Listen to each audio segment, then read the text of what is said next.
ஒரு நிமிடம் மட்டும் நில்லுங்கள். கண்களை மூடுங்கள். உங்கள் நெஞ்சுக்குள் இப்போதும் ஒரு பெயர் ஒலிக்கிறதா? ஒரு முகம் மனதில் தோன்றுகிறதா? யாரோ ஒருவர் உங்களை விட்டு சென்று விட்டார்கள். எந்த விளக்கமும் இல்லாமல், எந்த காரணமும் சொல்லாமல். அன்று இரவு நீங்கள் தலையணையில் மூடிய கண்களில் இருந்து வழிந்த கண்ணீரை யாரும் பார்க்கவில்லை.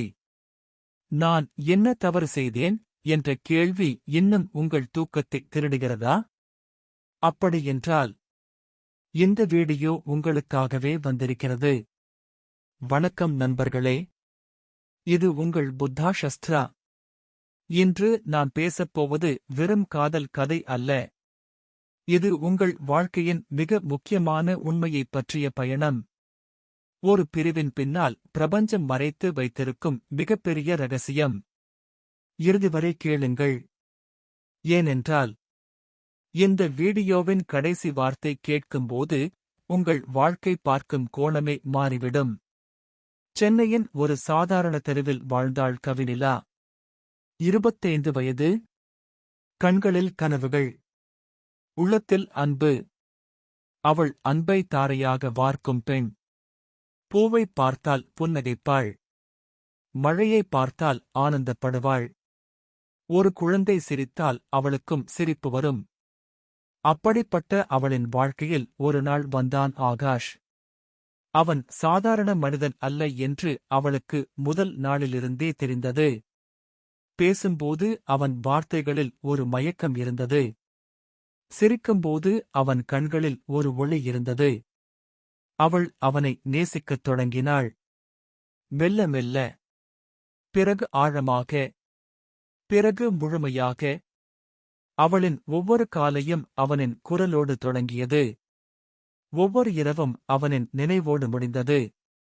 அவள் தன்னையே மறந்தாள். அவன் சொல்வதை அப்படியே செய்தாள். அவன் விரும்பியதை விரும்பினாள். அவன் விரும்பாததை விட்டுக் கொடுத்தாள். அவளுக்கு தெரியவில்லை, அவள் ஒரு பிரிவின் விளிம்பில் நிற்கிறாள் என்று. ஒரு சாதாரண வெள்ளிக்கிழமை அன்று காலை 8 மணிக்கு கவினிலா வழக்கம்போல் ஆகாஷுக்கு மெசேஜ் அனுப்பினாள். மார்னிங். பதில் வரவில்லை. சரி, தூங்குகிறான் என்று நினைத்தாள். மதியம் மீண்டும் அனுப்பினாள். என்ன பண்ற? பதில் வரவில்லை. மாலையில் போன் செய்தாள். அது மணி அடித்தது. அடித்தது. யாரும் எடுக்கவில்லை. இரவில் மீண்டும் மெசேஜ். ஏதாவது ஆச்சா? சரியா இருக்கியா? இந்த முறை டெலிவர்ட் என்று மட்டும் காட்டியது. சீன் இல்லை. அடுத்த நாள். அடுத்தடுத்த நாட்கள். 1 வாரம் கடந்தது. 2 வாரம் கடந்தது. அவன் சமூக வலைத்தளத்தில் ஆக இருந்தான். படங்கள் போட்டான். வேறு இடங்களுக்கு சென்றான். சிரித்தான். ஆனால் அவளுக்கு மட்டும் மவுனம். அந்த மவுனம் அவளை வெட்டியது. வார்த்தைகளை விட அந்த மவுனம் அதிகமாக வலித்தது. என்ன நடந்தது? நான் என்ன தவறு செய்தேன் என்று அவள் தன்னையே கேட்டுக்கொண்டாள். பதில் இல்லை. அடுத்த சில மாதங்கள். கவினிலாவிற்கு வாழ்க்கை என்பதை ஒரு சுமையாக மாறியது. காலையில் எழுந்திருக்க வேண்டும் என்று தோன்றவில்லை. சாப்பிட மனம் வரவில்லை. நண்பர்களோடு பேச ஆர்வம் இல்லை. தனியாக இருந்தாள். அழுதாள். மீண்டும் தனியாக இருந்தாள். மீண்டும் அழுதாள். கண்ணாடியில் தன்னை பார்த்தாள். நான் அழகு இல்லையா? அதனால் விட்டுட்டானா? நான் சரியாக பேசவில்லையா? அதனால் விட்டுட்டானா? நான் அதிகமாக அன்பு காட்டினேனா? அதனால் திக்கு முக்காடினானா? நான் குறைவாக அன்பு காட்டினேனா? அதனால் ஏக்கப்பட்டானா? ஒவ்வொரு கேள்வியும் அவளை உள்ளிருந்து சிதைத்தது. நண்பர்கள் சொன்னார்கள், மறந்துடு. வேற யாரையாவது பாரு. குடும்பத்தினர் சொன்னார்கள், இதெல்லாம் ஆகும். நேரம் ஆனா சரியாகிடும். ஆனால் யாரும் அவள் உள்ளத்தின் உண்மையான வலியை புரிந்து கொள்ளவில்லை. அவள் தோற்றவள் இல்லை. அவள் உடைந்தவள். அதுவே வித்தியாசம். நண்பர்களே, இந்த வலி உங்களுக்கும் தெரியுமா? யாரோ ஒருவர் சொல்லாமல் கொள்ளாமல் விலகியதன் வலி? அந்த மௌனம் தந்த காயம்? காமெண்ட் பாக்ஸில் ஒரு போடுங்கள், உங்களுக்கும் இந்த வலி தெரியும் என்றால். 3 மாதங்கள் கடந்தன. ஒரு மழை நாளில் கவினிலா வழக்கம் போல் படுக்கையில் கிடந்தாள். அன்று மின்னல் வெட்டியது. இடி இரைந்தது. திடீரென்று மின்சாரம் போனது. இருட்டில் தனியாக அமர்ந்திருந்த அந்த நிமிடம் அவளுக்கு ஒரு நினைவு வந்தது. சிறுவயதில் அவளுக்கு மிகவும் விருப்பமான ஒரு செடி இருந்தது, முல்லை செடி. ஒரு நாள் அந்த செடியின் ஒரு கிளை உடைந்தது. அவள் அழுதாள். அம்மா வந்து சொன்னார்கள், கவலைப்படாதே. இந்த கிளை உடைஞ்சதால தான் புது கிளை வளரும். இன்னும் அழகாக பூக்கும்.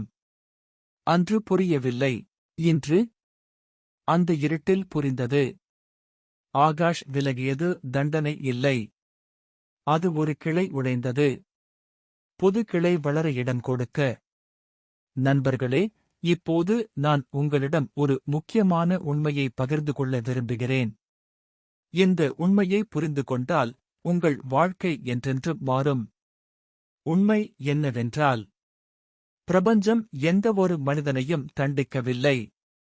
பிரபஞ்சம் எல்லோரையும் பாதுகாக்கிறது. ஆனால் நாம் அந்த பாதுகாப்பை வலியாக நினைத்து அழுகிறோம். விஞ்ஞானிகள் ஒன்று கண்டுபிடித்திருக்கிறார்கள். இந்த பிரபஞ்சத்தில் உள்ள ஒவ்வொரு பொருளும் ஒரு குறிப்பிட்ட அதிர்வில் இயங்குகிறது. மனிதர்களும் அப்படித்தான். உங்கள் எண்ணங்கள், உங்கள் உணர்வுகள், உங்கள் வளர்ச்சி, இவை அனைத்தும் ஒரு குறிப்பிட்ட அதிர்வை உருவாக்குகின்றன. இப்போது சிந்தியுங்கள். ஒரு வீணை தந்தி சரியான சுரத்தில் மட்டுமே ஒலிக்கும். தவறான சுரத்தில் இழுத்தால் அந்த தந்தி அறுந்துவிடும். அல்லது கர்க்கசமாக ஒலிக்கும். அதேபோல்தான் நீங்கள் வளரும்போது, முதிர்ச்சி அடையும்போது, உங்கள் மனம் உயர்ந்த நிலையை நோக்கி நகரும்போது, பழைய நிலையில் இருக்கும் மனிதர்களால் உங்களோடு வர முடியாது. அது அவர்கள் தவறு இல்லை. அது உங்கள் தவறும் இல்லை. அது வெறும் இயற்கை.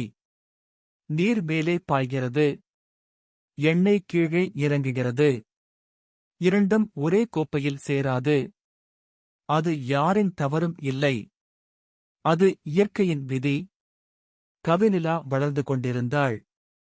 ஆகாஷ் அவன் இருந்த இடத்திலேயே நின்றிருந்தான். பிரபஞ்சம் இரண்டையும் பிரித்தது. வலியாக இருக்கிறது. ஆனால் அது அவசியம். ஒரு சின்ன கதை சொல்கிறேன். ஒரு ரயில் நிலையத்தில் ஒரு பயணி காத்திருக்கிறான். அவன் ஏறப்போன ரயில் திடீரென ரத்து ஆகிறது. அவன் கோபமடைகிறான். வருந்துகிறான். என்னது இப்படி ஆச்சு என்று புலம்புகிறான். அடுத்த நாள் செய்தித்தாளில் படிக்கிறான். அந்த ரயில் பாதையில் ஒரு பெரிய விபத்து நடந்திருக்கிறது. அந்த ரயில் ரத்தாகாமல் போயிருந்தால் அவன் அந்த விபத்தில் மாட்டிக்கொண்டிருப்பான். அந்த தோல்வி உண்மையில் அவனை காப்பாற்றிய வெற்றி. அதேபோல்தான் உங்கள் வாழ்க்கையில் விலகிய அந்த மனிதர் உங்களோடு இருந்திருந்தால் எதிர்காலத்தில் என்ன ஆகியிருக்கும் என்று நீங்கள் அறியவில்லை. ஒருவேளை அவர் உங்கள் கனவுகளை நசுக்கியிருப்பார்.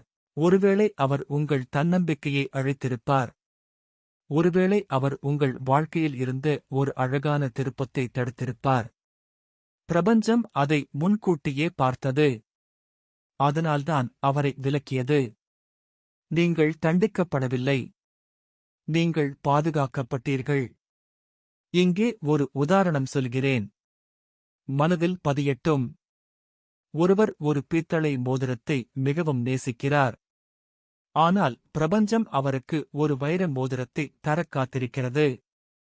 பித்தளை மோதிரத்தை கையில் வைத்திருக்கும் வரை வைரம் வாங்க கை காலியாக இல்லை. எனவே பிரபஞ்சம் பலவந்தமாக அந்த பித்தளையை எடுக்கிறது. அந்த தருணம் வலிக்கிறது. என் மோதிரம் போயிற்றே என்று அழுகிறோம்.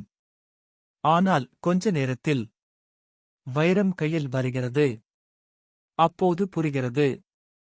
நண்பர்களே, நீங்கள் இப்போது வலியில் இருக்கிறீர்கள் என்றால் உங்கள் கை இப்போது காலியாகிக் கொண்டிருக்கிறது. வைரம் வரப்போகிறது. பிரபஞ்சத்தின் நீதி எப்போதும் சரியானது என்று நம்புகிறேன் என்று காமெண்ட் பண்ணுங்கள். மழை நாளில் அந்த இருட்டில் அமர்ந்திருந்த கவினிலா ஒரு முடிவெடுத்தாள். இனி யாரையும் காத்திருக்க மாட்டேன். என்னை நானே நேசிக்கத் தொடங்குவேன். மறுநாள் காலை அவள் எழுந்தாள். வெளியே சென்றாள். பல வருடங்களாக மனதில் இருந்த ஒரு கனவு இருந்தது, ஓவியம் வரைவது. ஆகாஷோடு இருந்த காலத்தில் இதெல்லாம் பண்ண நேரம் இல்லை என்று விட்டிருந்தாள். இப்போது நேரம் இருந்தது. மனசும் இருந்தது. ஒரு வண்ணப் பெட்டி வாங்கினாள். வரையத் தொடங்கினாள். முதல் நாள் மோசமாக வந்தது. ஒரு வாரம் கழித்து கொஞ்சம் நன்றாக வந்தது. ஒரு மாதம் கழித்து அவளே ஆச்சரியப்பட்டாள். 6 மாதங்கள் கழித்து அவளின் ஓவியங்கள் ஒரு கண்காட்சியில் இடம்பெற்றன. அந்த நாள் அவள் முதல் முறையாக உணர்ந்தாள். ஆகாஷ் இருந்திருந்தால் இந்த நான் பிறந்திருப்பேனா? பதில் இல்லை. அவன் விலகியதனால்தான் இவள் பிறந்தாள். நண்பர்களே, உங்களை விட்டு யாரோ சென்றிருக்கிறார்கள். அழாதீர்கள். உடைந்து போகாதீர்கள். ஒரு கதவு அடைக்கப்படும்போது அதைவிட அழகான 10 ஜன்னல்கள் திறக்கப்படப் போகின்றன. அவர் விலகியது உங்கள் தோல்வி இல்லை. அது பிரபஞ்சம் உங்களுக்கு தந்த மிகப்பெரிய வாய்ப்பு.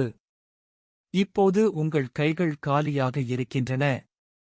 அந்த காலி கைகளில் இன்னும் அழகான ஒன்று வரப்போகிறது. உங்களையே நீங்கள் காதலிக்கத் தொடங்குங்கள். உங்கள் கனவுகளை மீண்டும் நேசிக்கத் தொடங்குங்கள். பிரபஞ்சம் உங்களுக்காக ஒரு அழகான எதிர்காலத்தை ஏற்கனவே தயார் செய்துவிட்டது. அதை நம்புங்கள். காத்திருங்கள். நீங்கள் மட்டும் தயாராக இருங்கள். இந்த வீடியோ உங்களுக்கு ஒரு நம்பிக்கையை கொடுத்திருந்தால் லைக் பண்ணுங்கள். காமெண்ட் பண்ணி உங்கள் எண்ணங்களை பகிர்ந்து கொள்ளுங்கள். பெல் ஐக்கன் அழுத்தி சப்ஸ்கிரைப் பண்ணுங்கள். இனியும் இப்படிப்பட்ட உண்மைகள் உங்களை தேடி வரட்டும். நினைவில் வையுங்கள், உங்களை விட்டுப் போனவர் உங்கள் வாழ்க்கையை கெடுக்க வரவில்லை. உங்கள் வாழ்க்கையை காப்பாற்ற வந்தவர். இது புத்தா சஸ்திரா. அன்புடன். நன்றி.